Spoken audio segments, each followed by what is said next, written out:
ఈ లేఖ అసెంబ్లీలోనే పంపించాం. మేము ఏమడుగుతున్నాం, ఇవాళ ముఖ్యమంత్రి గారు నువ్వు అంతా పారదర్శకంగా ఉన్నా ఏ విచారణకైనా సిద్ధం అని మాట్లాడినావు కదా. కమాన్, మేము 20 స్కామ్ల మీద ఈరోజు ముఖ్యమంత్రి గారికి లేఖ పంపాం. సివిల్ సప్లై స్కామ్, అమృత్ టెండర్ల scam, KLSR scam, Naini coal block scam, Singareni OB టెండర్ల scam, NTPC thermal power scam, HCU భూముల స్కామ్, లగచర్ల ల్యాండ్ స్కామ్, 1 కోటి ఎకరాలు నిషేధిత జాబితాలో పెట్టి నచ్చిన వాళ్ళై లెక్క కుదిరిన వాళ్ళై తీసేసేటువంటి స్కామ్, అదేవిధంగా ఎక్సైజ్ డిపార్ట్మెంట్లో మైక్రో బ్రీవరీ స్కామ్, హ్యామ్ రోడ్ల scam, TDR scam, young India school scam, 4th city scam, hill TP scam, అక్రమ mining scam, Deccan cement scam, మంచిరేవుల దేవాదాయ భూముల కుంభకోణ స్కామ్. వీటన్నిటి మీద విచారణ జరపాలని మా ఎమ్మెల్యేలు మేమందరం సంతకాలు పెట్టి ఈ లేఖ ముఖ్యమంత్రి గారికి పంపినాం. ముఖ్యమంత్రి గారు, నువ్వు అంత సత్యహరిశ్చంద్రుడు అయితే, నువ్వు తప్పు చేయకపోతే, నువ్వు మాట మీద నిలబడే మనిషివైతే, నీలో చీము నెత్తురుంటే నువ్వు అసెంబ్లీలో చెప్పిన దాని ప్రకారంగా దీని మీద సిట్టింగ్ జడ్జితో విచారణ జరుపు.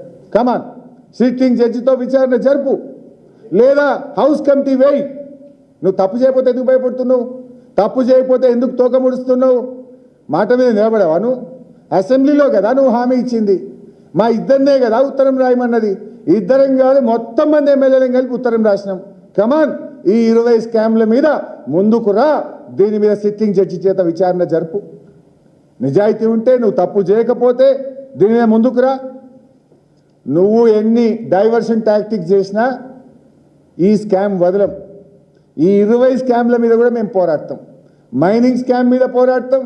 ఈ 20 స్కామ్ల మీద కూడా రాష్ట్ర ప్రభుత్వ ఖజానాకు నష్టం జరగకుండా, ఈ రాష్ట్రానికి నష్టం జరగకుండా, తప్పు చేసిన వారికి శిక్ష పడేదాకా కూడా మేము పోరాడుతూనే ఉంటాం.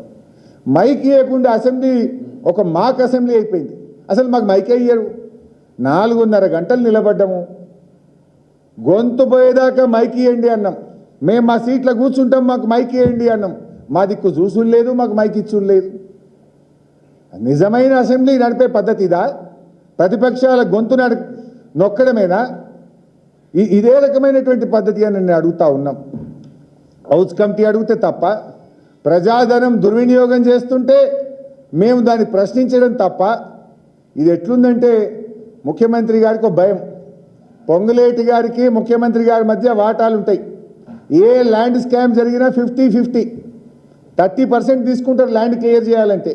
30లో 50 ముఖ్యమంత్రికి, 50 రేవంత్ ఈ పొంగులేటికి సగం పంచుకుంటారు. అందువల్ల ఆయనను ఈయన కాపాడుతాడు, ఈయనను ఆయన కాపాడుతాడు. ఆయన మీద హౌస్ కమిటీ వేసే ధైర్యం ముఖ్యమంత్రికి లేదు. హౌస్ కమిటీ వేస్తే వీళ్ళ స్కామ్లన్నీ బయటకు పడతాయి, వీళ్ళ దందాలన్నీ బయటకు పడతాయి. ఎందుకంటే ఇవాళ ఆ రోజు ఏం చెప్పింది కాంగ్రెస్ పార్టీ, మేము అధికారంలో వస్తే నిషేధిత జాబితాలోని భూములన్నీ తీసేస్తామని ఎన్నికల ముందు రోజు ఉపన్యాసాలు ఇచ్చిండ్రు. ఇవాళ ఏం చేసిండ్రు?